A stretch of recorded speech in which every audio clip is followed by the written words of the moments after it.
lesado para o cônjuge prejudicado pela grave violação deste dever. Pois bem, dano moral. Dano moral, falando dele objetivamente, porque é sim o sofrimento, a humilhação e a angústia, ali simbolizados por aquele grande pé sobre uma mulher que fica absolutamente reprimida, né, pela agressão. Poderia ser o contrário, também os homens infelizmente são agredidos, às vezes moralmente, mais do que fisicamente. E, objetivamente falando do dano moral, o que é o dano moral? Lembrando o professor Carlos Alberto Bittar, saudoso professor Bittar, com quem aprendi sobre responsabilidade civil na década de 80, quando fui sua assistente na USP, danos morais podem ser e devem ser comprovados objetivamente. É a teoria da responsabilização pelo fato grave da violação. Basta demonstrar que foi gravemente violado um direito da personalidade para que surja, para que daí resulte o dano moral. Não é preciso falar ou provar que, engordou, emagreceu, ficou deprimido, não foi trabalhar, não foi mais no cinema. A pessoa pode ter a sua vida normal e o seu sentimento, que é absolutamente próprio, íntimo e não revelado por muitas pessoas, pode ser muito maior do que daquela pessoa que demonstre, por exemplo, uma depressão aparente, não sai mais de casa. Não é porque a pessoa continua a trabalhar, continua a exercer as suas atividades, que não sofreu um dano moral. O dano moral resulta do fato em si, brota do fato em si, como sempre disse o professor Bittar, e não depende de prova. Basta demonstrar a grave violação de um direito da personalidade. E o dano material, que é o prejuízo econômico, danos emergentes e lucros cessantes, e que tem natureza ressarcitória na indenização, enquanto o dano moral tem natureza compensatória ao lesado e de desestímulo ao lesante na quantificação indenizatória. A banalização do dano moral, esta ideia de que a falta de amor geraria responsabilidade civil. Amar não é direito ou dever, portanto, a falta de amor não pode gerar responsabilidade civil. A falta de amor não é uma ação ilícita.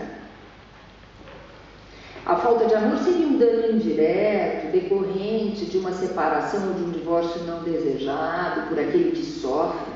Mas aí nós não teremos o preenchimento de todos os pressupostos. Repito, para que se aplique a responsabilidade civil nas relações de casamento, nas relações de união estável, é necessário que exista dano, claro, moral ou material, nexo causal com o grave descumprimento ou descumprimento de um dever conjugal. E no caso, amar não é dever, portanto, não há o preenchimento do primeiro pressuposto. Quero passar pelo divórcio e separação após a emenda constitucional de 66 de 2010, porque também esta matéria foi objeto de muitas falas no Brasil, falas inclusive muito equivocadas, em que se disse que com esta emenda constitucional, que eliminou os requisitos temporais do divórcio, tirou do divórcio a sua natureza conversiva, passamos a ter no Brasil o divórcio direto, independentemente de prazo de separação de fato ou de separação judicial. E foi isso que fez a emenda, naquela redação ali ao meio, o casamento pode ser dissolvido pelo divórcio quando antes se estabelecia o prazo de 1 ano de separação judicial e de 2 anos de separação de fato para a conversão da separação e divórcio. No entanto, com base na emenda, passaram a dizer que não haveria mais sanção pelo descumprimento de dever do casamento no direito brasileiro. E com um caminho muito turvo para se chegar a esta infeliz e, obviamente, equivocada conclusão. O caminho turvo eliminou-se a separação. A separação judicial não existe mais. Se a separação judicial não existisse mais no direito brasileiro, disto decorreria o seguinte: é no Código Civil que está regulada a separação judicial, com sede própria para apuração do descumprimento de dever do casamento. Se esta é a sede do Código Civil para apuração do descumprimento do dever do casamento, eliminado o Instituto da Separação, não temos mais sede para este fim. E era assim que se pretendia a eliminação das sanções pelo grave descumprimento de dever do casamento.